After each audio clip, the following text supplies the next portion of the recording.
모든 사람이 죄를 범하였음에 하나님의 영광에 이르지 못하더니 그랬어요. 많은 사람들이, 모든 사람들이 다 행복하길 원해요. 그런데 행복하지 않습니다. 그 이유가 무엇이냐? 오늘 본문에서 하나님의 영광에 이르지 못한다고 그랬어요. 근데 그 이유가 뭐냐면 바르게 살지 않아서, 돈이 없어서, 많이 못 배워서, 건강하지 않아서 그런 것이 아니라 뭐 때문에라고요? 죄를 지어서 하나님의 영광에 이르지 못한. 그것도 한 명도 예외 없이 어떤 영웅도, 어떤 인물도, 위대한 위인들도 빠져나올 수 없어요. 모든 사람이 다 죄를 범하여서 하나님의 영광에 이르지 못. 물론 그들의 업적 대단한 것입니다. 존경할 만한 것이고 또 많은 사람들에게 유익을 준 것이고 그렇습니다. 하지만 그것이 하나님의 영광에 닿을 것은 아니다. 많은 위인들이 있었습니다. 세상이 존경하고 친송하는 사람들 많이 있었어요. 석가모니도, 공자님도, 소크라테스도, 또 우리나라의 이순신 장군, 세종대왕, 위대한 임금들, 위인들 많이 있었습니다. 하지만 그들도 예외가 아닙니다. 그들도 다 죄를 범하여서 하나님의 영광에 이르지 못. 일평생 피땀 흘려서 번 돈을 후대들을 위해 장학재단으로 내놓은 사람도 여기에서 예외가 아닙니다. 또 태어나자마자 병을 가지고, 장애를 가지고 태어나서 한 번도 마음껏 다른 아이들과 같이 신나게 뛰어놀아보지도 못한 그 아이가 이제 자기의 모든 신체를 다, 다른 장기를 다 다른 사람에게 기증하고 10살도 안 되어서 죽었어요. 그런데 그 아이도 얼마나 선하고 착해요. 얼마나 그 마음이 아름다워요. 그런데 그 아이도 예외가 아니에요. 그 아이도 죄를 범하여서 하나님의 영광에 이르지 못하게 되었습니다. 뭐만 없으면요?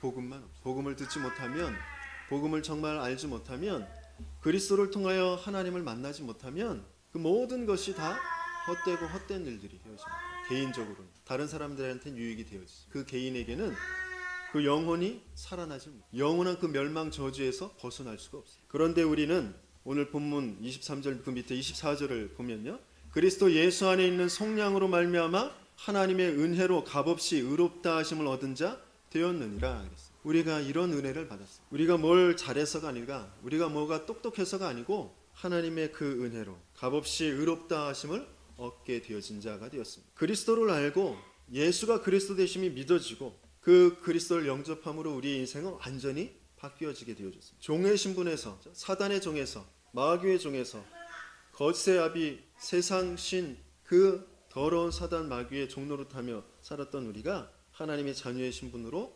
회복되어졌어요. 하나님 자녀의 신분으로 바뀌고 영적인 축복을, 이제 그 영적인 축복과 권세가 주어진, 다스리고 정복할 자가 되어졌습니다. 그런데 우리는 자꾸 바뀌지 않은 그런 신분, 그 각인과 뿌리와 체질을 가지고 살아가다가 이 어마어마한 영적인 축복을 다 놓치면서 살아가는. 이미 우리는 구원받은 하나님의 자녀고 나의 모든 배경은 저 하늘나라에 있고, 내가 기도할 때 분명히 이 땅에서 매면 저 하늘에서도 매이고 이 땅에서 풀면 저 하늘에서도 풀리리라 라고 약속을 주셨는데 그 응답을, 그 축복을 누리지 못하고 끊임없이 우리는 자꾸 탓을 하면서 살아요. 뭔가 서운한 마음, 뭔가 그 밑바닥에 뭔가 서운하고 섭섭하고, 이렇게 해줬어야 되는데 이렇게 해주지 않았구나.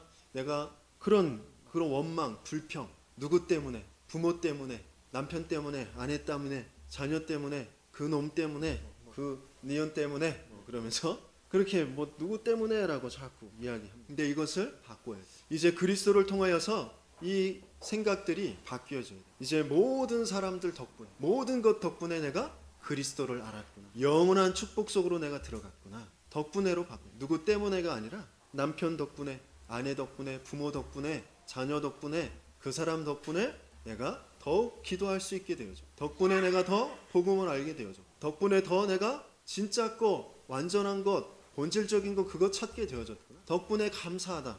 이게 되어져요. 그래서 제일 먼저 우리는 그리스도의 복음을 통해서 생각이 바뀌게 되어지는 응답이 있어야 될 줄 믿습니다. 하나님께서는 그것을 주길 원하셔요. 그래서 예수님께서 이 땅에 오시자 마시자 중요한 설교를 하신 것이 바로 이제 산 위에서 말씀을 주셨다고 해서 산상보훈, 산상수훈, 그래.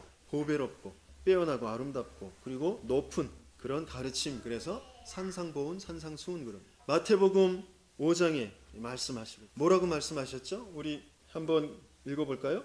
마태복음 5장 기록되어 있나요? 네, 한번 읽어보겠습니다. 예수께서 무리를 보시고 산에 올라가 앉으시니 제자들이 나온지라 입을 열어 가르쳐 이르시되 심령이 가난한 자는 복이 있나니 천국이 그들의 것이며 애통하는 자는 복이 있나니 그들이 위로를 받을 것이며 온유한 자는 복이 있나니 그들이 땅을 기업으로 받을 것이며 의에 줄이고 목마른 자는 복이 있나니 그들이 배부를 것이며 긍휼히 여기는 자는 복이 있나니 그들이 긍휼히 여김을 받을 것이며 마음이 청결한 자는 복이 있나니 그들이 하나님을 볼 것이며 화평하게 하는 자는 복이 있나니 그들이 하나님의 아들이라 일컬음을 받을 것이며 의를 위하여 박해를 받는 자는 복이 있나니 천국이 그들의 것임이라. 나로 말미암아 너희를 욕하고 박해하고 거짓으로 너희를 거슬러 모든 악한 말을 할 때에는 너희에게 복이 있나니 기뻐하고 즐거워하라. 하늘에서 너희의 상이 큼이라. 너희 전에 있던 선지자들도 이같이 박해하였느니라. 세상의 사람들은 웃으면 복이 온다고 그러잖아요. 그래서 많이 웃으라고. 그래서 웃음 치료사라는 것이 있어요. 웃기 위해서 그 강의를 들으러 가요. 그래서 한바탕 막 깔깔깔깔깔 웃어요. 그냥 가짜로 웃어도 우리의 뇌는 진짜 웃는 줄 알고 좋은 그런 호르몬을 낸다고 그러잖아요. 그래서 뭐 많은 몸도 치유가 되어지고 마음도 상쾌하게 되어지고 그런다고 그럽니다. 맞는 말이겠죠. 뭐 도움이 될 것입니다. 그런데 예수님께서는 하나님께서는 그렇게 말씀하시지 않았어요. 심령이 가난한 자가 복이 있다. 세상 사람들은 웃으면 복이 온다 그러는데 예수님께서는 애통하는 자가 복이 있다 그랬어요. 세상 사람들은 부자가 되면 좋은 것인 줄 알고 부자 되세요 그러잖아요. 그죠? 그런데 예수님께서는 심령이 가난한 자가 복이 있다. 사람들과 완전히 우리가 원하는 바와 완전히 반대의 말 하셨어요. 가난한 자가 복이 있고 애통하는 자가 복이 있고 또 세상 사람들은 목소리 큰 자가 이긴다 그러잖아요. 어떻게든지 조금 사건이 벌어지고 시비가 벌어지면 큰 소리로 먼저 막 따지고 외치고 막 강력하게 해야 그게 이기는 거죠. 그래서 데모할 때도 더 많은 사람들이 더 크게 외치고 그러잖아요. 물론 그게 보탬은 될 수 있겠죠. 하지만 예수님께서는 그러지 않아요. 뭐라고 하셨냐면 온유한 자가 땅을 차지할 것이다. 온유한 자는 어떤 자가 온유한 자인가요? 누가 말할 때 아무 말도 못하고 가만히 있는 사람이 온유한 자인가요? 그 사람이 온유한 자가 아니라 하나님의 말씀에 길들여진 말씀에 훈련된 자, 말씀 앞에 순종하는 자, 그 사람이 온유한 자. 온유한 자가 땅을 차지할 것이다. 예수님께서 분명히 우리의 바리새인들, 유대인들, 또 종교인들, 우리 모든 세상의 사람들이 가지고 있는 그 생각을 거꾸로 말씀하셨어요. 반대로 볼 수 있어야 된다라고 하셨습니다. 그렇다고 무조건 역발상, 그 뭐 거꾸로 보자, 뭐 또 패러다임 시프트 그래서 생각하는 거 뭔가 그런 것들을 발상을 전환시키는 거 그런 것으로 세상 사람들이 지금 얘기하는 그런 것으로 예수님께서 말씀하시는 거예요. 무엇을 바탕으로 거꾸로 볼 수 있어야 되는 거예요. 복음을 바탕으로 거꾸로 볼 수 있어야 돼요. 세상의 모든 사람들은 지금 쾌락을 쫓아가죠. 막 흔쾌한 거, 뭔가 자극적인 거, 기쁨을 줄 거 그것을 쫓아서 갑니다. 그래서 그것 때문에 모임도 많이 합니다. 하지만 하나님께서는 시대를 보면서 애통할 수 있어야 돼요. 가문을 보면서 애통할 수 있어요. 우리의 자녀들을 보면서 애통할 수 있어요. 그래서 예수님께서 십자가에 달려 이제 돌아가시기 전에도 여자들이 그 예수님의 그 처참한 모습을 보면서 우니까 나를 위해서 울지 말라 그랬어요. 누구를 위해서 울라고요? 너희와 너희 자녀들을 위해서 울어라. 그런 애통하는 마음, 애통하는 그런 눈물, 그런 현장을 볼 수 있는 눈, 이게 열려져야 될 줄 믿습니다. 생각의 전환을 갖게 되어진 사람 중에 아주 대표적인 사람이 베드로죠. 아주 성질이 급한 베드로예요. 얼마나 성질이 급했죠? 예수님을 잡으러 오는 그 말고의 그 귀를 자기가 가지고 있는 칼로 잘라버렸어요. 감히 우리 스승을 그러면서 칼로 확 잘라버렸어요. 아주 성격이 급해요. 그래서 예수님께서 십자가 지신다고 말씀하실 때도 그리 아니 됩니다. 그리 못하십니다.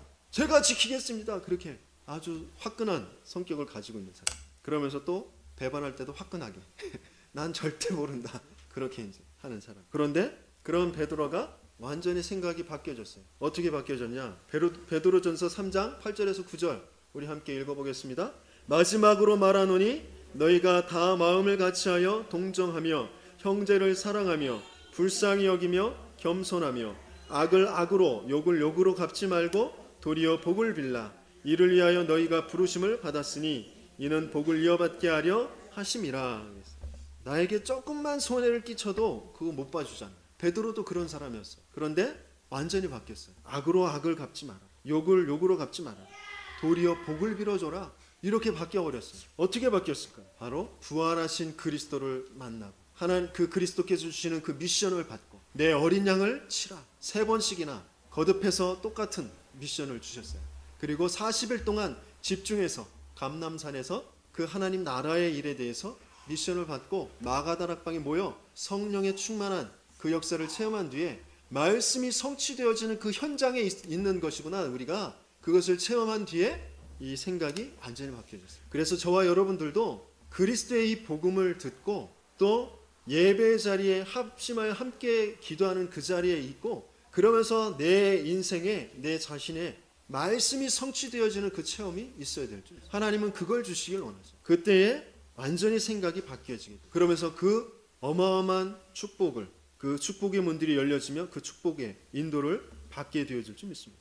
하나님은 우리를 통하여, 나 한 사람을 통하여 가정 가문을 살리시고 또 지역을 살리고 시대를 살리는, 후대를 살리는 그 응답을 주시길 원하십니다. 베드로와는 어떤 면에서 이제 반대적인 입장이었지만 그 사람도 완전히 그 생각이 바뀐 사람이었어요. 자기는 최고의 그런 학벌을 가지고 있고 명예도 가지고 있고 또 재산도 있고 정치적으로는 입지도 있고 그런 사람이었는데 그 모든 것들을 다 빼앗겨 버렸어요. 다 반납해 버렸어요. 그러면서 감옥에 갇혀진 사람입니다. 그 사람이 바로 바울이죠. 이 바울이 완전히 생각이 바뀌었어요. 자기는 열심을 해가지고 하나님을 섬기려고 얼만큼 열심히 했냐? 교회를 그 그리스도를 믿는 모든 자들을 다 잡아서 가두거나 죽이는 것. 그것을 하나님을 잘 섬기는 것이라고 알고 거기에 제일 앞장서서 달려갔던 그런 바울이었습니다. 그런데 그 바울이 감옥에 갇혀져서 자기의 열심 가지고 뭔가 내가 노력해가지고 이루어지는 것이 아니다라는 것을 알면서 이런 고백을 하게 되어집니다. 빌립보서 4장 6절에서 7절 같이 읽습니다. 아무것도 염려하지 말고 다만 모든 일에 기도와 간구로 너희 구할 것을 감사함으로 하나님께 아뢰라. 그리하면 모든 지각에 뛰어난 하나님의 평강이 그리스도 예수 안에서 너희 마음과 생각을 지키시리라. 그러면서 데살로니가 교회에 이렇게 편지합니다. 같이 읽습니다. 항상 기뻐하라. 쉬지 말고 기도하라. 범사에 감사하라. 이것이 그리스도 예수 안에서 너희를 향하신 하나님의 뜻이니라. 지금 편안한 상태에 별장에 누워가지고 이런 편지를 쓴 것이 아니에요. 착고에 묶여가지고 죄수로 갇혀져서 제대로 씻지도 못하고 제대로 먹지도 못하고 그런 상태에서 이런 편지를 쓰고 있는 거죠.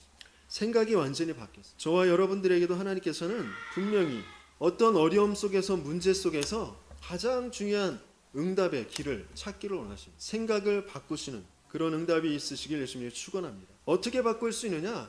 그리스도 속으로 들어갑니다. 그리스도 안에서 내가 누구인지, 그리스도 안에서 이 문제가 어떤 문제인지, 그리스도 안에서 하나님께서 어떤 계획을 가지고 지금 내 인생 전체를, 이 시대를 이끌고 가시고 계신지 그 부분이 정말 알아지면, 그 부분에 대해서 질문이 되어지고 그 부분이 말씀으로 내가 붙잡아지면 우리는 똑같은 베드로와 같이 바울과 같은 그런 응답을 받게 되어질 줄 믿습니다. 이 세상의 모든 사람들이 다 자신들의 생각에 묶여서 그것이 자신의 생각인 줄 알았는데 어떤 면에서는 세상이 주입해 놓은, 세상이 끌고 가고 있는 생각입니다. 문화라는 것을 통해서, 지식이라는 것을 통해서, 배움이라는 것을 통하여서 주입되어진 그런 생각들, 미디어라는 것을 통하여서 자꾸 모든 방송, 광고, 뉴스 그 모든 것들을 통하여서 주입된 그런 생각이 지금 내가 가지고 있는 생각이랍니다. 그런데 알고 보니까 그 바탕 배경에는 누가 역사하고 있는 것이냐? 이 세상을 이끌고 가고 있는 거짓말쟁이, 거짓의 아비, 사탄, 마귀, 하나님과 반대되어지는 쪽으로 모든 세상을, 사람들을 이끌고 가고 있는 그 사단의 논리와 사단의 생각이 계속 주입되어지고 있는 것이다. 이게 빨리 알아져야 됩니다. 그래서 우리 렘넌트들은 세상의 지식도 빨리 익혀야 돼요. 세상의 모든 정보들을 빨리 내 것으로 만들 수 있어야 돼요. 하지만 거기에 머물러서는 큰일 나는 거예요. 그것을 뛰어넘을 수 있는 영적인 그 바탕을, 영적인 비밀을, 그 그리스도의 뿌리를 깊게 내리고 있어야 된다. 그래서 말씀 집중할 수 있는 시간을 갖는 것이 너무너무 중요해요. 그런 훈련에 지속적으로 인도를 받는 것이 너무너무 중요해요. 그래서 각 나이대별로 수련회가 다 있어요. 태영아, 유치, 유아, 또 유초등, 중고등, 대학, 청년 수련회가 다 있는데 또 함께 전체 렘넌트들이 모여서 여름에 또 함께 컨퍼런스를 벌이며 하나님의 말씀을 받고 또 중요한 각 분야의 전문인들과 만나는 인턴십을 하게 되어지는 그 장이 바로 세계 렘넌트 대회예요. 그런 훈련의 스케줄, 그러면서 각 그 신학원들이 있죠. 그런 것을 가지고 렘넌트들에게 복음과 그리고 말씀의 각인과 뿌리와 체질을 내리게 하는 것이에요. 세상적인 것 가치 기준으로 아이들에게 자꾸 주입하고 그것을 좋은 것이라고 알고 그것을 따라가도록 교회에서도 자꾸 말하면 어느 날 세상과 비교할 때 교회가 수준이 낮다 생각이 들면 교회를 떠나게 돼 있어. 내가 생각하는 응답, 내가 원하는 그 육신적인 것 그거 안 오면 교회를 떠나게 돼 있어. 지금 젊은이들 교회 오지 않는단 말이에요. 왜? 교회에서도 똑같은 말 하니까. 세상에서 하는 말, 성공해야 된다, 잘해야 된다, 그런 말 계속 교회에서 하니까 필요 없는 거예요. 교회.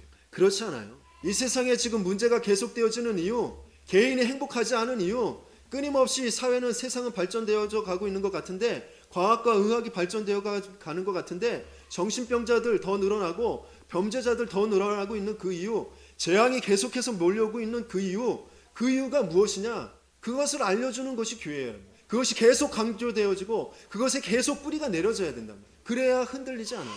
행복하지 않은 이유가 무엇이죠? 돈이 없어서가 아니에요. 병이 들어서가 아니란 말이에요. 지식이 없어서가 아니란 말이에요. 행복하지 않은 이유는 하나님 떠나 있기 때문에. 난 구원 받았는데요, 난 하나님이 함께 하시는데요, 그런데 내가 왜 행복하지 않죠?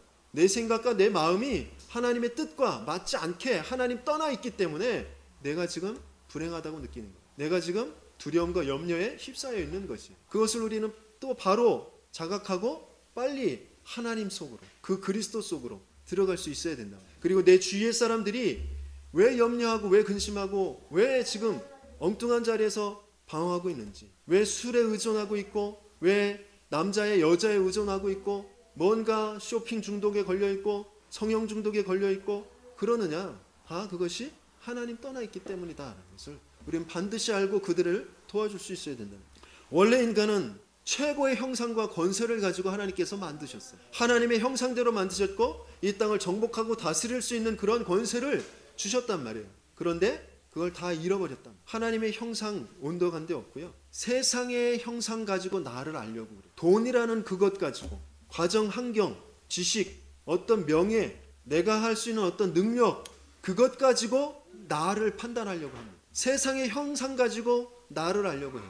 그러니까 진짜 나를 알지 못하는 거예요. 그러니까 엉뚱한 집착에 빠지고 정신 문제가 올 수밖에 없는 것이에요. 우리는 하나님의 형상입니다. 그 하나님의 형상을 회복할 수 있어야 되는 거예요. 그래야 참된 다스리고 정복하는 권세를 누리게 되어지죠. 원래 하나님께서 그렇게 만드시면서 우리에게 약속을 주셨어요. 뭐라고요? 이 세상의 모든 것을 네가 임의로 다 먹어라. 그런데 딱 하나, 동산 중앙에 있는 거, 그 선악을 알게 하는 나무 열매는 먹지 말아라. 먹는 날에 어떻게 된다고요? 반드시 죽는다. 네가 반드시 멸망, 사망에 이르게 되어진다. 그것을 말씀 언약으로 주셨어요. 약속하셨어요. 그런데 그 약속을 가지고 가장 복된 그런 장치로 하나님께서 만들어 주신 것이 뭐예요? 바로 가정입니다. 가장 행복한 것이 가정. 그렇게 가정을 만들어 주신 거죠. 남자와 여자를 만드셔서 돕는 배필로 만들어 주셨고 한 몸이 되게 하셨어요. 그게 가장 행복한 가정의 가장 중요한 출발점입니다. 그런데 우리는 다 어디에서부터 상처를 받아요? 어디에서부터 엉뚱한 것들을 가지고 자라가게 되어지죠? 가정에서부터. 왜? 가정의 가장 중요한 엄마 아빠가, 남자 여자가 하나님을 떠나 있기 때문에, 그리스도를 모르기 때문에 그렇습니다. 그 남자 여자가, 엄마 아빠가 세상의 형상 그것 가지고 지금 자라오고 그것 가지고 지금 자녀를 기르려고 하고 있기 때문에 가정이 행복하지 않는 거예요. 돈 가지고 있다고 행복할까요? 명예, 권력을 가지고 있다고 행복할까요? 재벌들, 정치인들, 그 가정, 그 속속들이 보면 정말 너무너무 형편없어요. 정신 문제에, 마음의 문제에 너무너무 시달리고 있어요. 그래서 가장 중요한 그리스도 안에서 돕는 배필이 되어지는 것이 부부가 가져야 돼요. 그러면서 육신적으로, 영적으로 한 몸 되어지는 것. 그것이 너무너무 중요하죠. 이 가정에 대한 것은 이제 결혼 예비학교 그런 데 조금 우리 청년들이 가셔서 좀 더 구체적으로 좀 말씀을 듣고 훈련을 받아야 될 이유가 있어요. 그래서 우리 결혼하지 않은 청년들, 또 우리 가정을 또 새롭게 조금 이끌어 갔으면 좋겠다, 뭔가 전환점이 필요하다, 그런 결혼하신 분들, 그런 분들, 또 갱년기가 찾아왔다, 그런 분들 결혼 예비학교를 꼭 하시고 그러셔서 정말 가정이 뭔지를 다시 회복하고 오시기, 이런 어마어마하게 축복된 형상으로 번세를 가지고 그리고 가장 행복한 단위의 그 가정을 주셨는데 거기에 문제가 온 것이죠. 그것이 바로 창세기 3장의 문제, 인간에게 온 근본 문제, 뿌리의 문제라는 거예요. 그 문제가 바로 사탄이 등장하게 되어져요. 뱀이라고 표현되어 있는 그 창세기 3장 1절에서 5절에 보면 그 뱀은 그 뱀 속에 사탄이 들어가요. 악한 영, 이 사탄이 뱀 속에 들어가서 이 아담과 하와를, 인류 최초 조상인 아담과 하와를 지금 하나님이 그 약속의 말씀을 거짓으로 속여서 지금 타락시키고 있는 거죠. 이 사탄의 그 거짓말이 너무너무 인간에겐 듣기 좋은 거죠. 그렇게 되고 싶은 것이에요. 그래서 그것을 취하죠. 하나님은 약속의 말씀을 분명히 주셨는데 그것을 어겨버립니다. 그것이 죄가 되어집니다. 그것이 창세기 3장 6절에 그 나무를 본즉 먹음직도 하고 보암직도 하고 지혜롭게 할 만큼 탐스럽기도 한 나무인지라 여자가 그 열매를 따먹고 자기와 함께 있는 남편에게도 주매 그도 먹은지라. 하나님이 절대 먹지 마라. 먹는 날에는 반드시 죽는다. 너와 내가 떨어지게 되어진다. 그랬는데 그것을 어기게 되어져. 그랬더니 곧바로 하나님을 떠난 그런 사건이 생깁니다. 하나님을 가장 잘 알고 하나님을 가장 사랑하며 하나님께서 주신 그 모든 것들의 이유를 알고 하나님을 찬양하며 그렇게 살아야 될 인간이 이렇게 죄를 짓자마자 어떻게 되어져요? 하나님을 두려워하게 돼요. 그래서 하나님을 떠나게 되어지죠. 두려움이라는 건 하나님을 물론 경외해야 되겠지만 무서운 하나님으로 알고 있어서는 안 돼요. 하나님은 우리를 끝까지 사랑하시는 하나님이죠. 이 사탄의 거짓말에 속아서 죄를 짓고 하나님을 떠남으로 모든 불행이 계속 연속되어지는 것이죠. 어떻게 불행이 연속되어지느냐? 이 하나님 떠난 그 문제가 사탄에게 붙잡혀 있는 문제가 죄에 빠져 있는 문제가 영적인 문제, 눈에 보이지 않는 문제, 그 누구도 과학자도 의사도 알 수 없는 문제. 병원에 가도 병명이 나오지 않아요. 계속 자기는 시름시름 아프고 힘들고 고통스러운데 병명이 나오지 않아요. 영적인 문제예요. 그런데 그것을 고쳐줄 수 없다가 어느 날에는 신받아야 된다. 그래서 신을 받게 돼요. 우리 동문 목사님 중에 간증하는 걸 들었는데 자신의 어머님이 굉장히 열심히 그런 이제 교회를 다니셨대. 집사님이셨는데 뭔가 자꾸 병이 오는 거예요. 그래서 병원에 갔는데 병명이 나오지 않아. 그런데 주위에 어떤 이제 무속인과 가까운 사람들이 너 그러다 혹시 신받아야 되는 거 아니냐? 뭐 이런 말 하게 돼요. 그러다가 해도 철야 기도를 해도 금식 기도를 해도 도저히 낫지 않으니까 혹시나 해서 이제 가봤대. 그런데 진짜 신을 받아야 된다. 그런 말을 듣고 어느 날 이제 귀신에 잡히게 되어져. 그런 일이 있었다는 거예요. 교회를 다녔는데 기도원에 그렇게 수도 없이 다니고 또 교회에서는 그렇게 헌신 봉사하고 말씀도 날마다 읽고 그랬는데 왜 그런 일이 생기는 거예요? 왜 그런 일이 생길까요? 교회만 다녀서는 기도만 해서는 안 돼요. 인생에 와 있는 이 참된 근본 문제가 무엇인지 그 주범이 누구인지 거기에 대한 해결책이 무엇인지 하나님이 약속한 그 완전한 그 비밀을 알고 있어야 된다. 그것이 내 것이 되어져야 된다. 그냥 교회만 다녀서는 교회 다녔던 장로님이 신학생이었던 전도사가 무속인이 돼 있다니까요.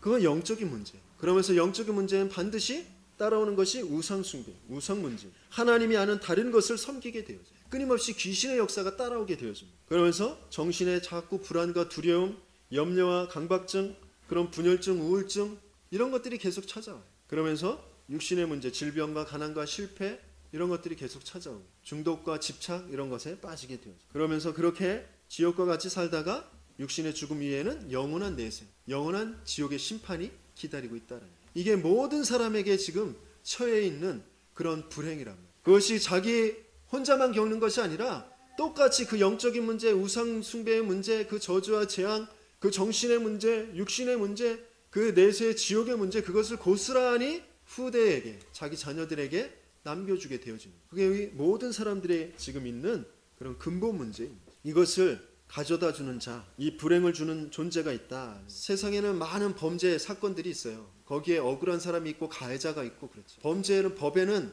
분명히 가해자가 있고 또 피해자가 있습니다.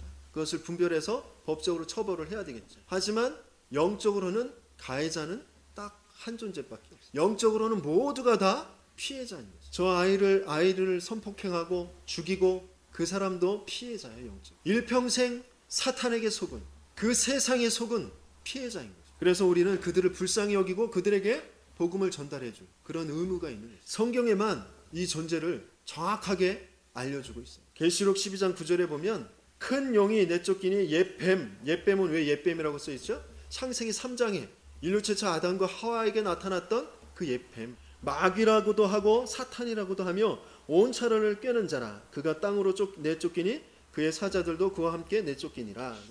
천사 3분의 1이 함께 타락해서 같이 내쫓겼죠. 그들이 귀신이 되어집니다. 사람이 죽어서 귀신이 되어지는 것이 아니고, 우리 할아버지, 할머니, 우리 엄마, 아빠가 제사밥 먹으러 귀신 돼서 오는 것이 아니고, 일평생 우리 가정 가문을, 우리 조상들을 그렇게 괴롭혔던 그 악한 영, 그 귀신의 세력들이 그 부모를 그 흉내내서 똑같은 음성도 내고 있었던 일도 흉내내서 무속인들에 들어가 가지고 사람들을 그렇게 현혹시키는 거라. 그 불행을 가져다 주는 자, 이 자는 어떤 일을 하느냐? 분리시키는, 이간시키는 것, 참소하는 것을. 이 사단에게 속자마자 아담이 뭐라고 해요? 처음에는 하나님께서 그 하와를 데리고 갔을 때는 내 뼈 중에 뼈고 살 중에 살입니다. 아주 달달하고 로맨틱한 그런 말을 막 했던 그런 아담이었어요. 그런데 문제가 생기자마자 뭐라 그래요? 하나님께서 내게 주신 저 여자가 먹게 했어요. 이게 핑계대는 거예요. 탓하는 것입니다. 남편 탓, 아내 탓, 부모 탓 그렇게 하게 돼요. 남 탓하는 그런 상태, 내 영적 상태, 정신 상태는 어떤 상태예요? 지금 하나님의 언약을 떠나 있는 상태다라고 알고 있습니다. 사탄이 계속해서 분리시키고 또 이간시키고 참소시키고 있는 것이다 라고 알고 있으면 됩니다. 그렇게 인간을, 하나님을 분리시키고 또 남편과 아내를 분리시키고 부모와 자식을 분리시키고 또 스승과 제자를 분리시키고 하나님의 말씀과 우리를 분리시키고 우리를 자꾸 하나님의 말씀에 멀게 해요. 예배 자리에 멀게 해요. 세상에 노는 것은 밤새도록 놀아도 하나도 피곤하지 않아. 그런데 교회에 앉아서 1시간 예배 드리는 건 너무너무 피곤해. 말씀 듣는 1시간이 너무너무 지루하고 힘들어. 그렇게 자꾸 분리시키는 거죠. 그러면서 계속해서 뭐하는 자? 참소하는 자. 참소하는 자가 뭐예요? 계속 우리의 과거, 실수, 잘못한 거, 모자란 거 그것을 자꾸 들추는 거지. 그게 참소하는 자. 이 사탄이 하는 짓. 남편의, 아내의, 부모의, 그 자녀의 약한 부분, 옛날 잘못한 거 그것을 자꾸 들춰내고 그것을 가지고 꼬집고 막 그것을 탓하고 그런 것이 누가 하는 짓이에요? 사탄이 하는 짓. 거기에 속으면 안 된다. 그것을 그러면 어떻게 물리칠 수 있냐? 어떻게 이길 수 있느냐? 그리스도의 그 언약, 그 복음 거기에 깊게 뿌리 내리지 않으면 사탄의 이 일을 이는 이길 수가 없어요. 이 자는 얼마나 철저한 자냐? 거짓말을 계속해서 하는데 어떻게 하느냐? 그럴듯하게 처음부터 끝까지 아주 완벽하게 거짓말을 해요. 그래서 요한복음 8장 44절 거짓의 아비라고 그래요. 거짓말쟁이 그랬어요. 여기 쟁이라고 붙은 말은 어떤 데 쓰는 말이죠? 쟁이는 전문성을 가진 사람을 쟁이라고 해요. 거짓말에 아주 전문성을 가지고. 그래서 이 사탄을 이길 수가 없습니다. 세상을 볼 때 아주 그럴듯해요. 아주 꼭 그렇게 돼야 될 것 같아요. 세상에 지금 인권이라고 하면서 동성애 얘기하고 있잖아요. 그럴듯해요. 아주 그렇게 돼야 될 것 같아요. 거짓말쟁이라니까요. 거짓말쟁이가 계속 뒤에서 속이고 있는 거라니까요. 그러면서 뭘 해가느냐? 사람들의 모든 생각, 마음, 영혼, 그들이 가지고 있는 모든 경제 이런 것들 다 도둑질하는 완전. 그런 거짓말쟁이 도둑, 그것을 우리는 어떻게 이길 수 있느냐? 유일한 해결책은 한 가지밖에. 모든 사람들은 지금 이 불행을 가져다 주는 자 이 사단의 존재를 알지도 못하고 거기에 속아서 계속해서 서로 하나님과 분리되어지고 부부가 분리되어지고 부모 자식이 분리되어지고 상사와 부하가 분리되어지고 세상 끊임없이 계속 참소하는 자를 통하여서 분쟁이 일어나고 전쟁이 일어나고 그런 상태입니다. 가정이 깨어지고 그런 상태에 있어요. 도저히 어디에서부터 어떻게 해결해야 될지 걷잡을 수 없이 총체적인 그런 난국 속에 문제 덩어리 속에 지금 있어요. 그래서 아이들은 아주 부정적으로 얘기하고 있는 사람들은 우리나라를 뭐라고 하는지 아세요? 헬 조선인 거예요. 헬 조선. 헬이 뭐예요? 지옥이라는 거예요. 지옥. 지옥 같은 조선이다. 지옥 같은 대한민국이다. 그렇게 꼬집고 있어요. 지옥 같은, 우리나라만 지옥 같은 게 아니라 모든 나라가 지금 지옥 같은 것이에요. 지금 지옥 구덩이에 살고 있어요. 그런 속에서 우리는 사람들을 살려낼 전도자로 하나님께서는 우리를 부르신 줄 믿습니다. 우리는 하나님의 은혜로 값없이 속량함을 받았습니다. 구원함을 받았습니다. 하나님의 자녀가 되어졌습니다. 세상에 조금만 우리가 속지 않을 수 있는 정말 하나님 앞에 진실한 시간을 조금만 가지면 정말 하나님 앞에 내 원래의 형상과 그 권세를 찾는 행복한 그 시간을 조금만 가지면 그러면서 나 자신을 치유하는 그 시간을 조금만 가지면 세상을 바로 볼 수 있고 모든 사람을 바로 볼 수 있고 그 사람들을 살려낼 수 있게 돼요. 모든 사람은 내 원망의 대상이 아니고 내가 의지해야 될, 내가 믿어야 될 대상이 아니고 전도 대상자, 구원의 대상자들이고 내가 기도해 줘야 될 대상자들이에요. 내 부모, 내 자식들 내가 의존해야 되고 내가 그들을 믿고 내가 그들한테 배반당했다, 서운하다, 그럴 대상들이 아니라 지금 지옥 구덩에서 지금 살고 있단 말이에요. 사탄의 그 거짓 속에서 지금 살고 있단 말이에요. 그들을 건져내야 돼요. 의인은 없나니 하나도 없다고 그랬어요. 모든 사람이 죄를 보면서 하나님의 영광에 이르지 못한다고 그랬어요. 지금 죄의 종로로 타고 있단 말이죠. 거기에서 해결책은 하나님께서 딱 한 가지밖에 안 주셨어요. 열심히 살면, 바르게 살면, 착하게 살면 아니요. 그렇지 않습니다. 돈이 있으면, 지식이 있으면, 권력이 있으면, 배경이 있으면 아니요. 그렇지 않아요. 그리스도 아니면 안 된다는 거예요. 그래서 하나님이 전지전능하신 창조주 하나님이 말씀이신 그 하나님이 육신을 입고 이 땅에 그리스도로 찾아오셨단 말이에요. 그분이 누구예요? 예수님이란 말이에요. 그래서 베드로가 고백하죠. 예수님 주는 그리스도시요 살아계신 하나님의 아들이십니다. 그것밖에 우리에겐 방법이 없습니다. 그것밖에 우리의 모든 주위의 사람들을 살려낼 방법이 아무것도 없어요. 그것을 전달해 줘야 된단 말이죠.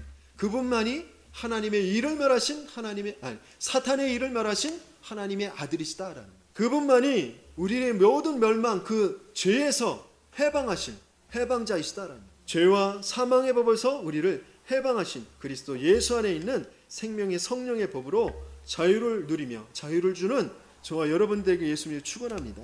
그러면서 내가 곧 길이요 진리요 생명이니 나로 말미암지 않고는 아버지께로 올 자가 없느니라 그랬어요. 그 길 되신 그리스도를, 생명 되신 그 그리스도를 우리가 전달해야 된다. 이 지역의 모든 사람들이 다 듣도록, 우리 가문의 모든 사람들이 다 듣도록 하나님께서는 분명히 우리에게 은혜를 주실 것이고 우리를 인도해 가실 것입니다. 그 일에 내가 조금만 마음 담고 하나님 그 일에 나를 사용하여 달라. 그 일에 내 업이 쓰임 받게 해달라고. 하나님 그 일 때문에 내가 복을 받게 해달라고 하나님 앞에 기도할 때 하나님께서 놀라운 응답을 주실 줄 믿습니다.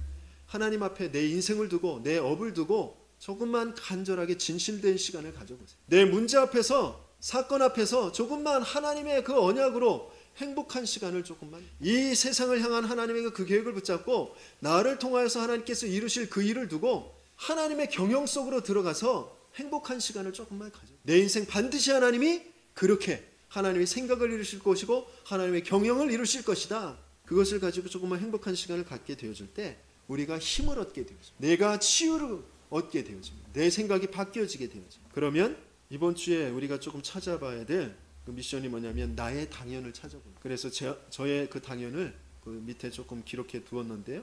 당연한 것, 필연적인 것, 절대적인 그 응답을 하나님께서는 저와 여러분들에게 보게 하실 줄 믿습니다. 우리는 모든 사람을 살려낼, 모든 사람들에게 예수가 그리스도 되심을